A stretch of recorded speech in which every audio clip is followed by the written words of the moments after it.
Existe-t-il d'autres dispositifs contre la dysfonction érectile? D'abord, la pompe à vide. C'est un dispositif qui est composé d'une pompe, d'un cylindre de plastique et d'un anneau de constriction. Le pénis est placé dans le cylindre et l'air est aspiré au moyen de la pompe de façon à créer un vide dans le cylindre. Cela a pour effet d'aspirer le sang dans le pénis et ainsi de provoquer une érection. Un anneau est alors placé à la base du pénis afin de maintenir l'érection.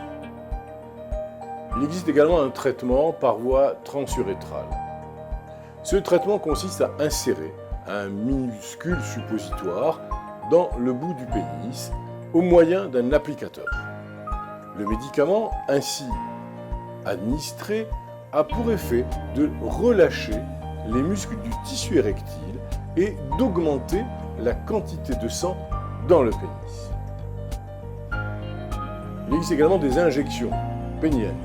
Ces traitements consistent à injecter ou à s'injecter, souvent c'est le patient qui se le fait, un médicament directement dans le côté du pénis avec une aiguille fine avant les relations sexuelles, agissant de la même manière que le traitement par voie transurétrale.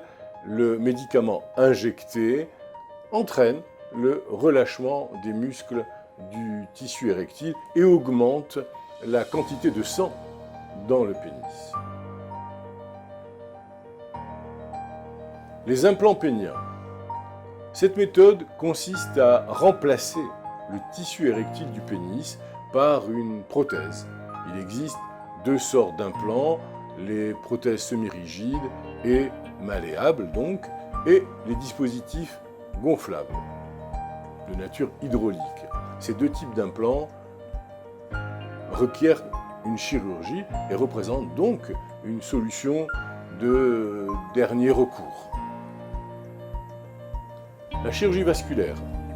Ce traitement s'adresse généralement aux hommes dont la circulation du sang dans la région pelvienne est en partie bloquée par une blessure. L'intervention a pour but ainsi de rétablir la circulation afin que les érections puissent se produire naturellement. Toutes les méthodes que je viens de citer, après la prise de comprimés, toutes ces méthodes aujourd'hui ont diminué en quantité et en nombre. Elles ont été amplement remplacées et avec profit par l'utilisation des comprimés de la phosphodiestérase 5 qui ont donné et qui donnent de bons résultats.